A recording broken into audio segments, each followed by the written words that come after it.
भगवान श्री कृष्ण ने अपनी समता का परिचय दिया। चित्त की समता ये प्रसाद की जननी है। 1000 वर्ष नंगे पैर घूमने की तपस्या, सैकड़ों वर्ष के व्रत उपवास, चित्त की 2 क्षण की समता की बराबरी नहीं कर सकती। चित्त को सम करना आपके हाथ की बात है और ये समत्व योग सब योगों में शिरोमणि है। समत्व योगम उच्यते। दुख के समय आप सम रह जाएं तो आप दुख का उपयोग करके दुख हरि हरि को मिलने में 2 कदम आगे बढ़ जाएंगे। सुख का सदुपयोग करें, सम रहे तो सुख स्वरूप चैतन्य में आप विश्रांति पाने में सफल हो जाएंगे।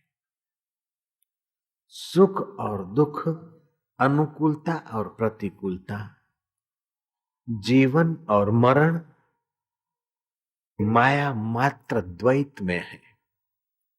समर्थ रामदास ने दासबोध में कहा कि एक अजात पुरुष को स्वप्न आया। अजात मना अभी जन्मा नहीं है, उसको स्वप्न आया कि मेरे पिता मेरे पर प्रसन्न है और मुझे राज्य तिलक किया है। मैं राज्य भोगते भोगते मौत की कगार पे जा खड़ा हूं, बुढ़ापा आ रहा है। मैं सावधान हो गया और मैं सत्कर्म में लगा और सत्पुरुषों के पास गया और सत्पुरुषों ने मेरे बंधन काट दिए और अब मैं मुक्त हो गया हूं। बहुत बड़ी बात कह दी उस महापुरुष ने। अजात पुरुष अभी जन्मा ही नहीं है और उसको राज तिलक भी हो गया, भोग भी भोगे और मुक्ति भी हो गई। उसने स्वप्न देखा। ऐसे ही आप हम स्वप्न देख रहे हैं। वास्तविक में तुम्हारा हमारा असली रूप में जन्म नहीं हुआ है। स्वप्न में जन्म हुआ है कि मेरा जन्म हुआ, मैं जुट मिल वाला हूं, मैं आश्रम वाला हूं, मैं रुपया वाला हूं, मैं झोपड़े वाला हूं, मैं महल वाला हूं। हकीकत में ये स्वप्न देख रहे हैं। इस सपने से तुलसीदास जी ने जगने का संकेत किया। मोह निशा सब सोवन हारा, देख ही स्वप्ने अनेक प्रकार। जो हम है उसका पता नहीं और जो हम नहीं है ऐसे स्वप्ने जैसे शरीर को मैं मानकर और स्वप्ने जैसी वस्तुओं को मेरा मानकर हम लोग स्वप्न देख रहे हैं। एक बार संत कबीर ने अपने प्यारे शिष्यों के लिए एक लीला रची। प्रभात काल को प्यारे शिष्य गुरु के दर्शन करने आते थे, कीर्तन भजन करते थे। सुबह सुबह गुरु के दर्शन करने वाले शिष्यों ने देखा कि गुरु तो छाती कूट रहे, बुरी तरह रो रहे कबीर। शिष्यों ने कहा, गुरुदेव आप रो रहे? बोले क्या करें, मेरा तो सब कुछ चला गया। महाराज क्या कमी, आपको क्या आज्ञा करो? बोले तुम क्या दोगे? हाय रे हाय, अब क्या होगा? और कभी कभी नकल जो होती है ना, असल से भी ज्यादा जोर मारती है। जयराम जी की गरीब होने की, भिखारी होने की एक्टिंग भिखारी से ज्यादा जोर मार के दिखा देगी और सम्राट होने की एक्टिंग सचमुच सम्राट होने से भी ज्यादा जोर मारे। कबीर जी ने तो किया लीला। कबीर रोए, ऐसे रोए कि भक्त अब विवल हो गए कि गुरु जी ऐसी कोई चीज नहीं कि हम आपको लाकर न दे, ऐसा कोई व्यक्ति नहीं जिसने आपको सताया तो हम उसको ठीक न कर दें। आपको किसने सताया? बोले किसी ने सताया नहीं। आपको क्या चाहिए? बोले कुछ चाहिए नहीं। तो क्यों रो रहे हो? बोले अब रोए बिना और कोई चारा भी तो नहीं है। आखिर क्या है? खूब हाथा जोड़ी की चलो ने। कबीर ने कहा मैंने रात को स्वप्न देखा, स्वप्न देखा स्वप्न। बोले क्या हुआ? स्वप्न देखा तो क्या बात है? बोले मैं चिड़िया बन गया था, चिड़िया। बोले ये तो होता रहता है। बोले कैसे? कि मैं तो चिड़िया बन गया था, अब मुझे पता नहीं कि मैं ये हूं कि चिड़िया हूं। गुरुजी आप तो ये हैं, आप तो संत कबीर हैं, आप तो कबीर जी हैं, चिड़िया नहीं आप। बोले ये कैसे मानूंगा, सपने में जो था उस वक्त वो सच्चा लग रहा था और इस समय ये सच्चा लग रहा था, तो इन दोनों में सच्चा क्या? बोले वो झूठा ये सच्चा। बोले ये सच्चा कैसे? वो झूठा उस समय दिख रहा था तो वो सच्चा था, इस समय ये दिख रहा था। हाँ एक फर्क है कि उस समय मैं चिड़िया बन गया हूं ये दिख रहा था तो कबीर की स्मृति नहीं थी, लेकिन इस समय कबीर हूं तभी भी उसकी स्मृति है, तो उसकी स्मृति गहरी है तो शायद मैं वही हूं। बोले महाराज आप वो नहीं है, आप जैसा अपने में सुमरन थोपते हैं ऐसा अपने को मानते हैं, वास्तव में मिथ्या में सुमरन थोपकर मिथ्या शरीर को मैं मान लेते हैं, सत्य में स्मृति थोपकर सत्य स्वरूप परमात्मा में जग जाते, मुक्ति हो जाती। नुक्ते की हेर फेर में खुदा से जुदा हुआ, नुक्ता अगर ऊपर रख दे तो जुदा से खुदा। जो तुम्हारी चेतना उठती है उस अकाल पुरुष से और शरीर को मैं मानते तो हो गए संसारी। ईंट चूना लोहे लक्कड़ के मकान का नाम संसार नहीं है। इस देह को मैं मानना और मिटने वाली चीजों को मेरा मानना, ये मान्यता ही संसार है। संसरती इति संसार है, जो सरकता जाए उसी को तो संसार था। लेकिन सरकता जाए वो जो देख रहा है वो असरक आत्मा है, उस आत्मा में मैं की वृत्ति जग जाए, टिक जाए, कल्याण हो जाए, मंगल हो जाए। और उस असरक आत्मा में मैं की वृत्ति टिकाने वाले भीष्म की कथा श्रीमद् भागवत में प्रसिद्ध है। श्री कृष्ण ने युधिष्ठिर को कहा कि चलो स्त्री धर्म, त्याग धर्म, विरक्त धर्म, ग्रस्त धर्म, राज धर्म, व्रत धर्म, दान धर्म, ये सारे धर्मों के रहस्य को जानने वाले भीष्म है। इस समय अगर धरती पर कोई विद्वान है और संयमी सदाचारी पुरुष है तो भीष्म की बराबरी कोई नहीं कर सकता। युधिष्ठिर ऐसे पुरुष के पास चलो तुम सत्संग सुनो। युधिष्ठिर पांचों भाई चारों भाइयों के साथ जैसे कुबेर यक्षों के बीच शोभता है ऐसे सुंदर रथ में बैठकर श्री कृष्ण के साथ युधिष्ठिर अर्जुन आदि गए। भीष्म अब सरसया से अपने इस मिथ्या देह को छोड़कर सत्य स्वरूप ईश्वर में समाने वाले हैं। बड़े बड़े ऋषि मुनि आए, वशिष्ठ आदि आए, अंगिरस आए, गौतम आए, कई राज ऋषि आए, कई देव ऋषि आए, कई ब्रह्म ऋषि आए, कई ऋषियों के अपने सतशिष्य भी साथ में लाए। भीष्म ने यथा योग्य सबका नेत्रों के द्वारा अभिवादन किया, वाणी के द्वारा अभिवादन किया। भीष्म कोई साधारण पुरुष नहीं थे। जब सरसैया पर पड़े, बाणों की सैया पे पड़े तो भीष्म ने कहा मुझे तकिया चाहिए, तकिया।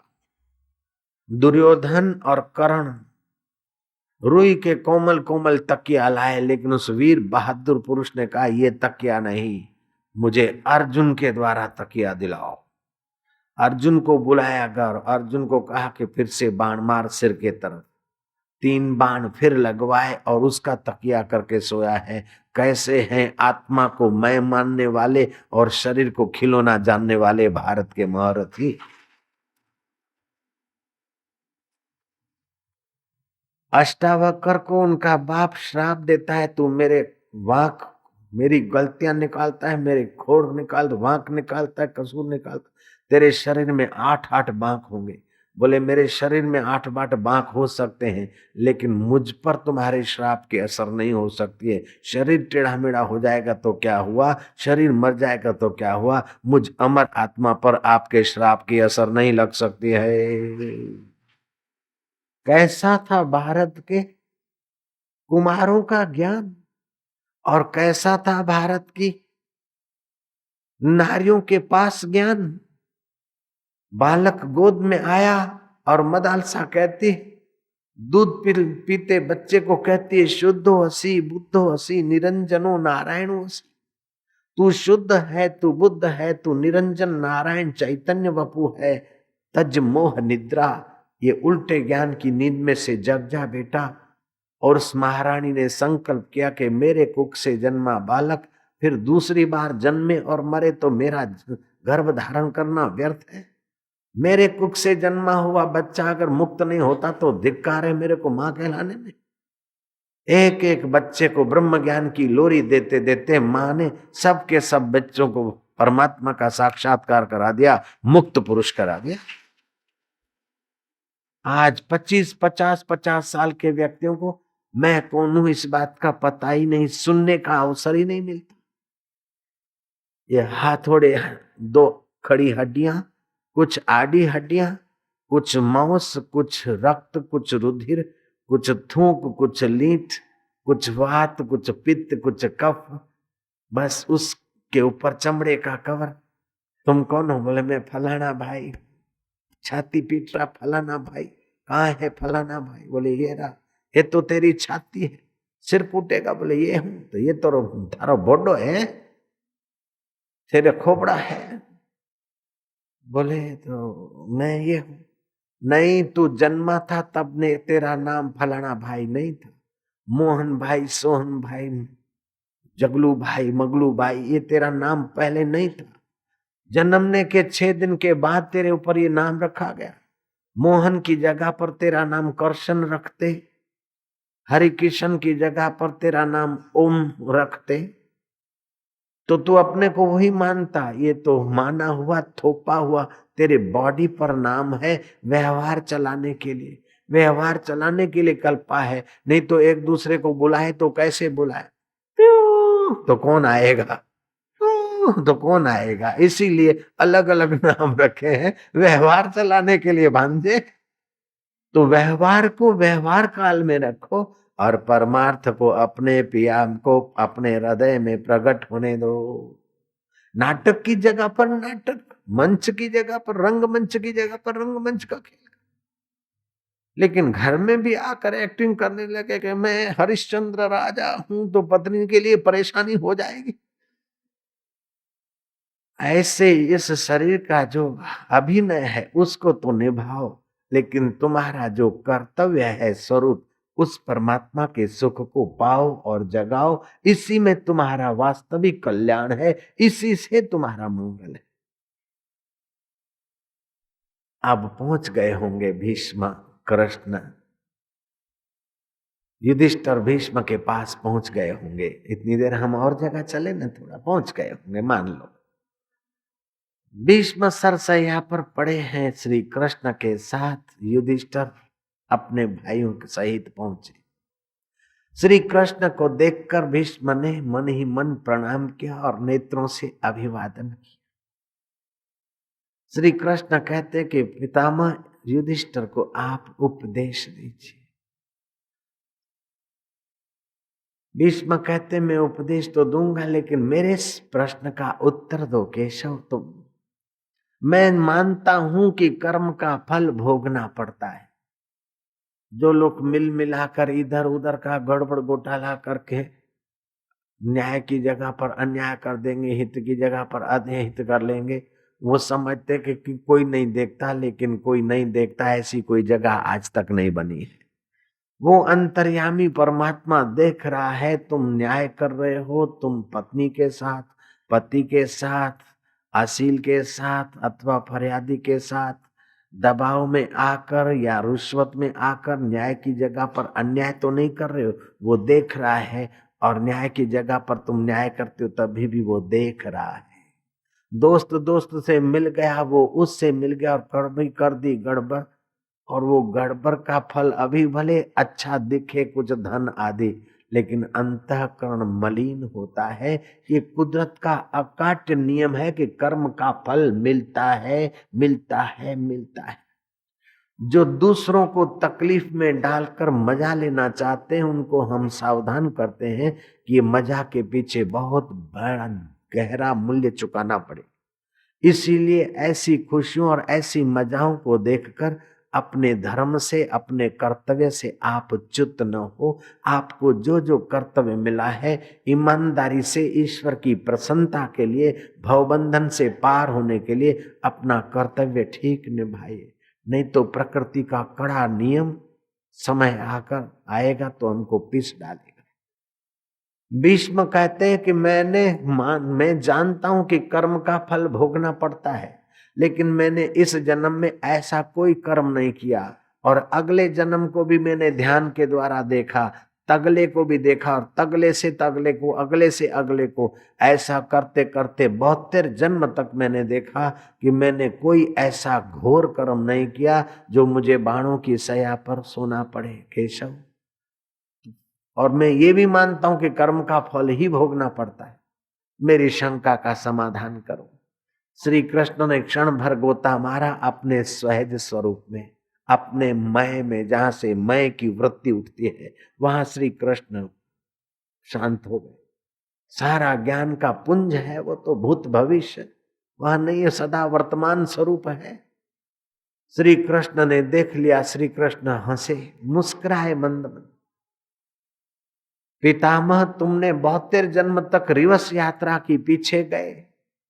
तुम्हारा कोई 72 जन्म तक का ऐसा कोई पाप नहीं जो तुमको सरसैया पे सोना पड़े, लेकिन एक जन्म और पीछे जाते तो तुमको दिख जाता। आज से ठीक 73वें जन्म में तुमने आक के पत्ते पर जो तिड़ होता है, हरे रंग का पंख वाला जंतु, उसको पकड़ के बाबुल के शूल भोंके थे। वो घूमते फिरते चक्रवर्ती व्याज के नियम से अभी तुम्हारे को वो फल दे रहे हैं। कर्म का फल बढ़ागा। कर्म करने में तुम स्वतंत्र हो, लेकिन फल भोगने में परतंत्र हो। किए हुए कर्म, शुभाशुभ कर्म का फल 2 मिनट में मिल जाए, 2 दिन में मिल जाए, 2 साल में मिल जाए, 2 जन्म में मिल जाए, अथवा 2 युग के बाद मिले, लेकिन कर्ता होकर कर्म करते हो तो फल भोगना ही पड़ता है। तुम्हारे इस बंगाल में, तुम्हारे इस कलकत्ते में जो प्रसिद्ध संत है, उनकी बात बताता हूं, रामकृष्ण के कुल की बात।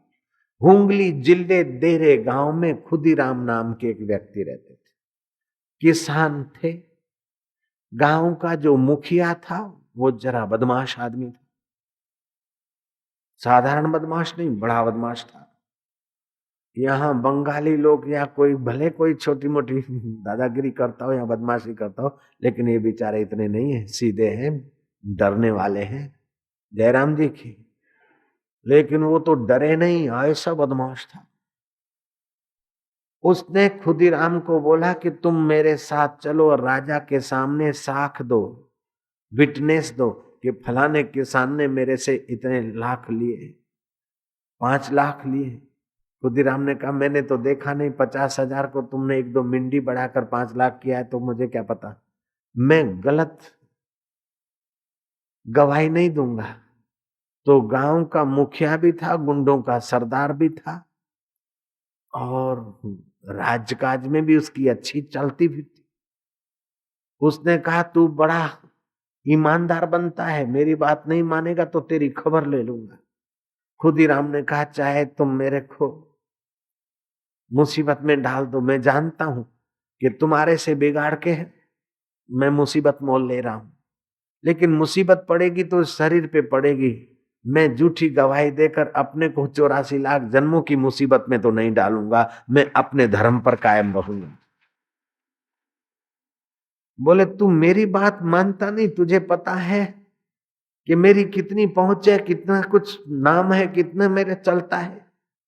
बोले मैं सब जानता हूं, लेकिन मैं अपना अंतर आत्मा की आवाज से विपरीत नहीं करूंगा। मैं धर्म का रास्ता छोड़कर पाप के रास्ते नहीं पड़ूंगा।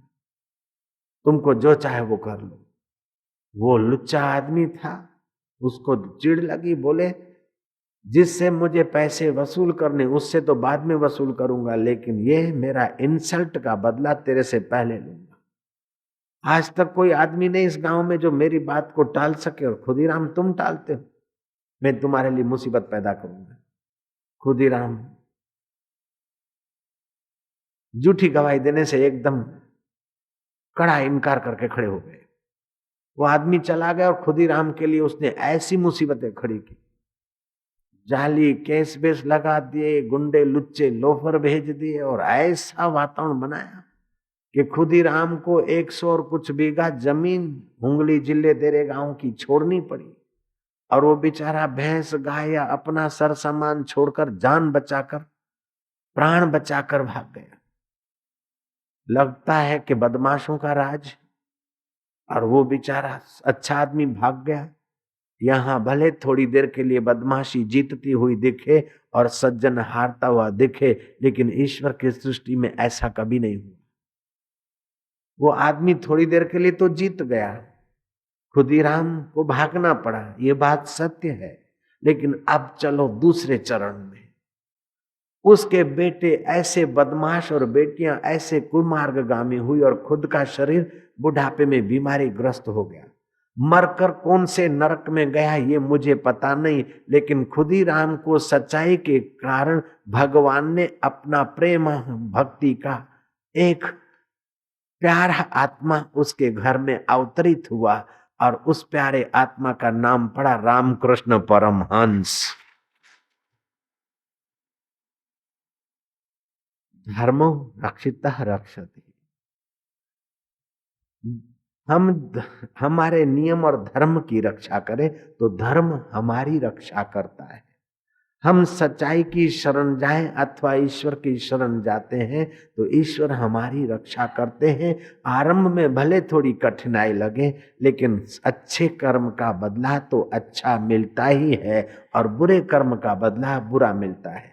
अच्छे कर्म का बदला सुख भोग कर भी हमारा समय खराब होता है, बुरे कर्म का बदला दुख भोग कर भी हमारा समय खराब होता है। इसलिए बुरे कर्मों से अपने को बचाएं और अच्छे कर्म भगवान को अर्पण करें ताकि भगवान का स्वरूप हमारे हृदय में प्रकट हो जाए। ईश्वरो सर्वभूतानां हृदय से अर्जुन तिष्ठति ब्राह्मण सर्वभूतानि यंत्र रूढ़ानि माया।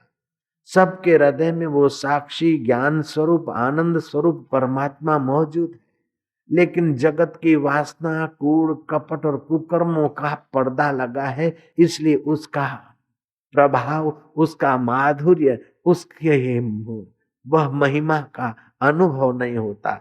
जो जो हम नम्रता सज्जनता सात्विकता सद्गुण दैवी गुण को विकसित करेंगे, त्यों त्यों वह देव हमारे हृदय में प्रकट हो जाएगा।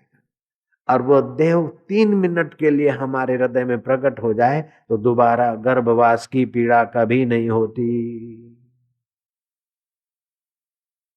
भीष्म पितामह को श्री कृष्ण ने जब अपने कर्मों की गति की बात बताई कि 73वें जन्म में ये किया था, भीष्म ने कहा जो है इस सृष्टिकर्ता का जो नियम है केशव तुम्हारा अकाट्य है। भीष्म को कहा गया कि युधिष्ठिर को आप उपदेश दीजिए। युधिष्ठिर के हर प्रश्न का उत्तर दिया और युधिष्ठिर को राजधर्म का उपदेश दिया। राजा को चाहिए कि कभी कभार प्रजा का हाल गुप्तचरों के द्वारा तो ले, लेकिन गुप्तचरों की बातों पर भी पूरा ध्यान रखे। राजा को चाहिए कि जो दुष्ट है उनसे धन और उनके सामर्थ्य को नियंत्रित रखे और जो सज्जन है उनको प्रोत्साहित करे तो राजा यशस्वी होगा। राजा के राज्य में इस बात का प्रचार हो कि जो दीनहीन है, गरीब गुरबे हैं, मोहताज हैं, वृद्ध हैं, उनकी सेवा सुश्रा। राजा भी ऐसा ऐसा करेगा तो स्वर्ग का अधिकारी होता है, मुक्ति का अधिकारी होता है।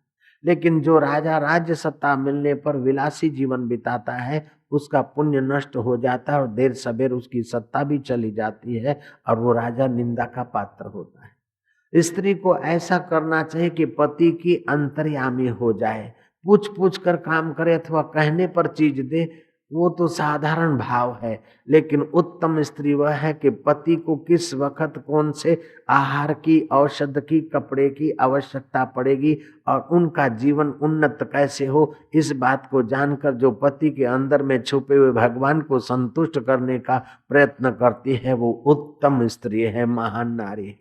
नर को चाहिए तो अपनी स्त्री को भोग की मशीन न बनाकर उसको योग के मार्ग में उसकी उन्नति करने का प्रयत्न करे, तो नर नारी आपस में एक दूसरे के सहायक सिद्ध होंगे और उनसे जो संतान होगी वो भी दिव्य होगी, सुख देने वाली होगी।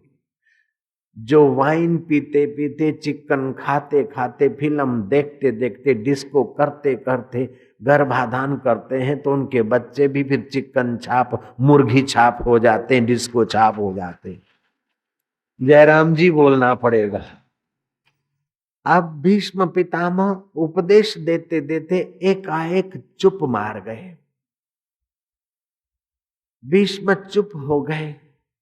फिर आंख खोलकर श्री कृष्ण को कहते हैं कि केशव, आज तक तो तुमने अपने भक्तों को प्रतीक्षा कराई, लेकिन आज ये तुम्हारा भक्त तुमसे शरारत करता है। मोहब्बत जब जोर पकड़ती तो शरारत का रूप लेती। भीष्म का ऐसा प्रेम था कृष्ण के प्रति। भीष्म कहते हैं कि कृष्ण, आज मैं तुम्हें प्रतीक्षा कराऊंगा। अब मेरा प्रयाण काल आ रहा है, संसार से विदा होने की घड़ियां आ रही है। जब तक मैं इस शरीर से अलविदा नहीं होता हूं अपने व्यापक ब्रह्म स्वरूप में, तब तक कृष्ण तुम यहीं खड़े रहोगे। और गमगीन चेहरा लेकर नहीं, किसी की अंतिम यात्रा हो रही तो उदास भाव से नहीं, मुस्कुराते हुए मुझे मिलोगे। और जैसे तैसे नहीं, पीतांबर फहराता हो, होठों पे मुस्कान हो और दृष्टि मेरे तरफ हो। केशव, आज ये भक्त तुम्हारे साथ ये शर्त करता है कि जब तक मैं प्रयाण न करूं तुम खड़े रहना। श्री कृष्ण ने सम्मति का संकेत किया। भीष्म कहते कि मैं उस परमात्मा की शरण जो प्राणी मात्र के हृदय में है, और कभी कभी प्राणियों के जीवन को उन्नत करने के लिए ज्ञान का लोभ होता है तो कपिल मुनि होकर अवतरित हो जाता है, प्रेम का लोभ होता है तो कृष्ण होकर अवतरित हो जाता है, मर्यादा का लोभ होता है तो राम होकर अवतरित हो जाता है, और साहस का लोभ होता है तो नरसिंह होकर अवतरित होता है, सदाचार का लोभ हो जाता है, करुणा का लोभ हो जाता है तो बुद्ध होकर अवतरित होता है। वो जो परमात्मा अनेक बार अपने भक्तों को और अपने संसार को संवारने के लिए साधारण मनुष्य के रूप में अवतरित होकर उस काल के अनुरूप की, उस समय की मांग के अनुसार जो लीला करके प्राणियों का कल्याण करता है, उस कल्याण स्वरूप प्राणी मात्र के सुहृद स्वरूप ईश्वर की मैं शरण जाता हूं। हे केशव, हे कृष्ण, मुझे वो दिन याद, ये मैया यशोदा की उस रस्सियों से तुम बंधे थे और अपने भक्तों का कल्याण करने के लिए उखली को घसीटते घसीटते नलकूबर की सदगति की थी। ऐसे केशव की मैं शरण जाता हूं।